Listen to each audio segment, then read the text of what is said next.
Hello students. तो पिछली video में हमने इंडियन एंशिएंट हिस्ट्री के क्रोनोलॉजी को देखा था, कैसे stone age people bronze age में कन्वर्ट हुए, ब्रॉन्ज एज से आयरन एज डेवलप हुआ, फिर एम्पायर का इस्टेब्लिशमेंट और डिफरेंट किंगडम्स को हमने ट्रेस किया, इंडिया में कौन कौन से किंगडम इवॉल्व हुए हैं, डेवलप हुए। अभी इसको डिटेल में थोड़ा सा देखने की कोशिश करते हैं। सबसे पहले हमारा आता है palaeolithic stone age. Palaeolithic age stone age जो है 6 लाख से 10,000 BC तक चलता है। पैलियोलिथिक पीरियड को हम 3 भाग में डिवाइड करते हैं। अपर Palaeolithic, middle Palaeolithic and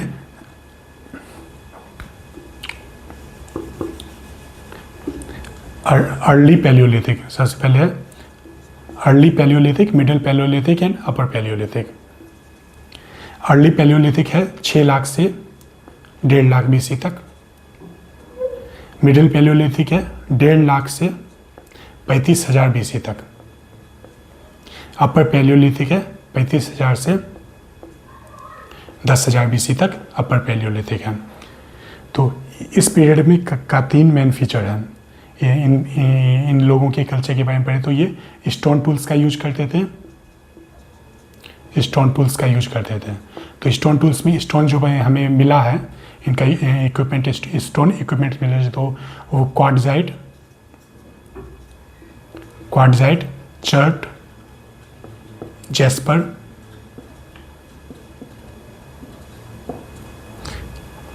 and flint, इनका हमें स्टोन टूल्स मिला है। इनका लाइवलीहुड होता था हंटिंग और gathering, hunting and gathering.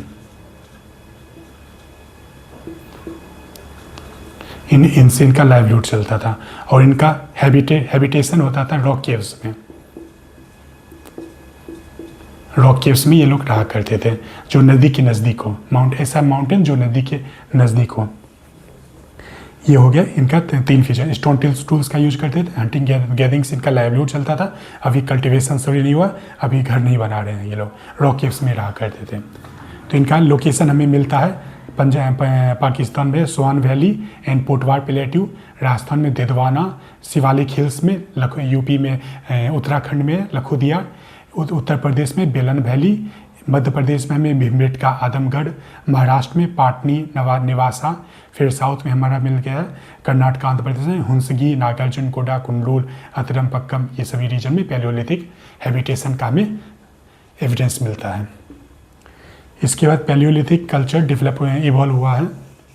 Palaeolithic के बाद हमें जो आर्कियोलॉजिकल एविडेंस मिले हैं उन्हें हम डिवाइड करते हैं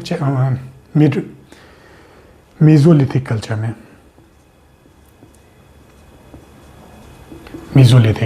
मेसोलिथिक का टाइम पीरियड है 10,000 से 4,000 BC। ठीक है। अब मेसोलिथिक का सबसे मेन इंपॉर्टेंट फीचर है, तो पैलियोलिथिक में जो स्टोन टूल्स का यूज करते थे, तो वो स्टोन टूल्स उनका साइज बड़ा होता था, जैसे हाथ में पकड़ के यूज करते थे, बड़ा साइज होता था। अब मेसोलिथिक में स्मॉल फ्लेक्स का यूज कर रहे हैं, उस पत्थर को तोड़कर छोटा छोटा फ्लेक्स बना रहे हैं। इस फ्लेक्स को किसी बोन में या लकड़ी में लगा लेते हैं और उसके बाद एज चॉपिंग और कटिंग के लिए उसका यूज करते हैं। फ्लेक्स का टूल बना रहे हैं, जिसको बोन हो गया वुड में अटैच करके इसका एक जैसे एरो की तरह यूज कर रहे हैं अभी। ठीक है। अब धीरे धीरे मेसोलिथिक समझिए एक ट्रांजिशन पीरियड है। अब यहाँ से दो चीज़ और शुरू हो पा रहा है। यहाँ पे कल्टीवेशन, धीरे धीरे कल्टीवेशन शुरुआत कर रहे हैं। कल्टीवेशन एंड डोमेस्टिकेशन, एनिमल्स को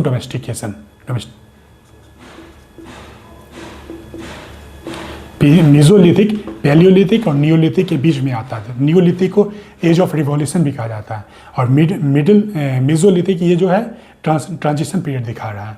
तो यहाँ पे धीरे धीरे 5000 BC के बाद धीरे धीरे कल्टीवेशन एंड डोमेस्टिकेशन शुरू हो गया है। तो कल्टीवेशन में ये लोग अभी कर रहे हैं क्या, बार्ली हो गया, इन सब का कल्टीवेशन कर रहे हैं, व्हीट बार्ली कर रहे हैं कुछ कुछ।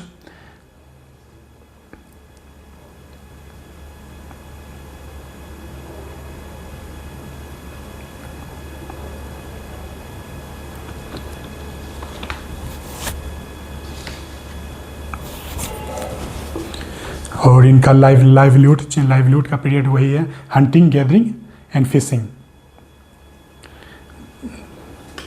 ठीक है, नहीं तो मेसोलिथिक पीरियड का 3 मेन यही फीचर है। फ्लेक्स का यूज कर रहे हैं, स्टोन फ्लेक्स का यूज करें, कल्टीवेशन और डोमेस्टिकेशन का शुरुआत हो रहा है यहाँ पे। तो मेसोलिथिक का लोकेशन हमें कुछ कुछ मिल रहा है, बागोर, आदमगढ़, भीमबेटका हो गया, सराय नहराय, महादहा, ये सब यूपी में हो गया। ये सब कुछ कुछ लोकेशन है मेसोलिथिक। अब मेसोलिथिक के बाद आता है न्यूलिथिक। न्यूलिथिक पीरियड, न्यूलिथिक का टाइम पीरियड है 7000 से 1000 BC। इस न्यूलिथिक को एज ऑफ रिवॉल्यूशन भी कहते हैं।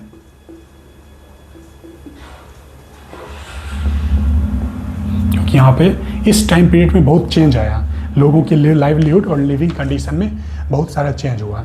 कल्टीवेशन शुरू, सबसे पहले कल्टीवेशन, सबसे पहले तो यहाँ देख ले, पहले स्टोन टूल्स का यूज करते थे, अब फ्लेक्स का यूज करने लगे।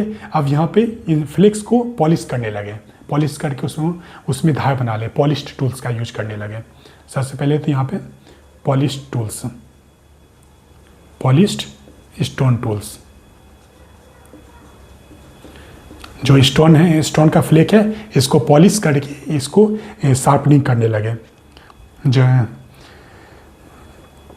ठीक है, अब यहाँ पे कल्टीवेशन शुरुआत हो गया था। कल्टीवेशन तो सबसे पहले व्हीट, ध्यान रखिएगा इसको, बार्ले, मिलेट, इनका हमको एविडेंस मिलता है। व्हीट, बार्ले एंड मिलेट्स का कल्टीवेशन होने का। फिर डोमेस्टिकेशन अभी शुरुआत हो गया था।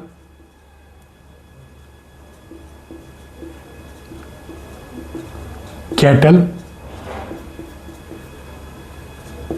गोट, शिप, इन सभी एनिमल्स का डोमेस्टिकेशन शुरू हुआ। पॉलिश स्टोन टूल्स का यूज कर रहे हैं, मतलब स्टोन टूल्स को पॉलिश करने लगे, कल्टीवेशन होने लगा। व्हीट, बार्ले, मिलेट्स का domestication, cattle, goat and sheep का। पॉटरी, हमें अब पॉटरी का एविडेंस अब यहाँ मिलने लगा।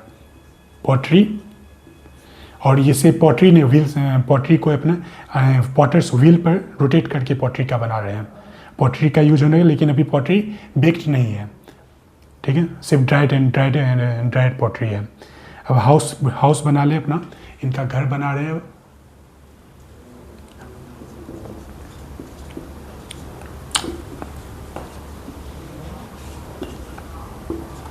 अब यहाँ पे हाउस बनाने लगे। अभी यहाँ पे सिर्फ मतलब अब केव्स से हटके अपना एक हैबिटेशन फील्ड में बनाने लगे। हाउस का जनरली उसमें होता था, लेकिन अभी स्टोन का हाउस नहीं है, क्या कहते हैं उसको, ईंटे का, मतलब ईंटे का हाउस नहीं है। हाउस अभी इनका मड एंड रीड का हाउस बना रहे हैं, रीड से। बांस हो गया या फिर कुछ खरपतवार जो था उसका एक ढांचा बना के उसको कि मिट्टी का पुताई करके घर बना रहे हैं। ठीक है, ये हाउस हो गया। अब यहाँ पे धीरे धीरे राइटिंग और व्हील्स का भी आने लगा था। ये हो गया हमारा पॉलिश, क्या एज ऑफ रिवॉल्यूशन में, neolithic period, age of revolution, जिसमें पॉलिश स्टोन टूल्स हो रहे, कल्टीवेशन शुरू हो गया, डोमेस्टिकेशन शुरू हो गया, पॉटरीज का शुरुआत हो गया। पॉटरी अभी कोई नहीं बनाने लगा, हाउस बनाने लगे। इन सब इसलिए एज ऑफ रिवॉल्यूशन कहा गया। ठीक है, तब इसमें हमको एक लोकेशन का पहले इंपॉर्टेंट ध्यान रखिए, मेहरगढ़। मेहरगढ़ को ही व्हीट बास्केट ऑफ इंडिया कहा जाता है, bread basket Mehrgarh. Mehrgarh important है, इधर इस रीजन में पड़ता है मेहरगढ़। मेहरगढ़ है, मेहरगढ़ से ही 7000 BC में हमको कल्टीवेशन का एविडेंस मिलता है मेहरगढ़ से। यहाँ पे इस मेहरगढ़ को ब्रेड बास्केट कहते हैं, क्योंकि यहाँ से कल्टीवेशन का शुरुआत हो गया था। और यहाँ मेहरगढ़ हो गया, फिर यहाँ पे डोमेस्टिकेशन। और ये मेहरगढ़ के साथ हमको यहाँ पे राजस्थान में सांभर लेक है, वहाँ से भी राइस का कल्टीवेशन का एविडेंस भी हमको मिलता है। तो इसका लोकेशन अगर हम देखें न्यूलिथिक पीरियड का, तो हमको तो सबसे पहले मेहरगढ़ है, फिर पंजाब में सरायखोला, यहाँ पे फिर कश्मीर में ये दो इम्पोर्टेंट है, बुरज़ाहोम एंड गुफकराल। बुरज़ाहोम पिट ड्वेलिंग्स और गुफकराल को केव ऑफ पॉटर्स, ये दो नाम याद रखिए। पिट ड्वेलिंग्स, बुरज़ाहोम से पिट ड्वेलिंग्स मतलब ज़मीन के अंदर पिट बना के लोग रहा करते थे, क्योंकि कश्मीर है कोल्ड रीजन है, इसे ज़मीन के अंदर पिट बना के वहीं पे उसी में रहा करते थे। बुरज़ाहोम एंड गुफकराल, यहाँ पे हमको पॉटर्स मतलब बहुत सारे पॉटरी का एविडेंस मिला है। मतलब ये शो करता है कि यहाँ पे पॉटरी बहुत ही लार्ज क्वांटिटी में पॉटरी का मैन्युफैक्चरिंग होता था। गुफकराल, फिर चिरांद हो गया, बिहार में चिरांद है। कोलदेवा महागरा, यूपी में कोलदेवा महागरा है। फिर इधर हमको दाऊजाली हाल्डिंग है, असम में पड़ता है। उटनूर साउथ में है। मस्की, हुल्लूर, ब्रह्मगिरी, नागार्जुन कोंडा, पय्यमपल्ली, अधेचनल्लूर, ये सभी रीजन हमारा हो गया। फिर गली घाई, स्वाट वैली हो गया, स्वाट वैली, बेलन वैली, ये सब ये स्वाट वैली, बेलन वैली वो तीनों में मिलेगा, ये सभी रीजन हो गया हमारा न्यूलिथिक। तो न्यूलिथिक जो है एज ऑफ रिवॉल्यूशन है, जहाँ पे कल्टीवेशन आ गया, डोमेस्टिकेशन हो गया, हाउस बना रहे, पॉटरी आ गया।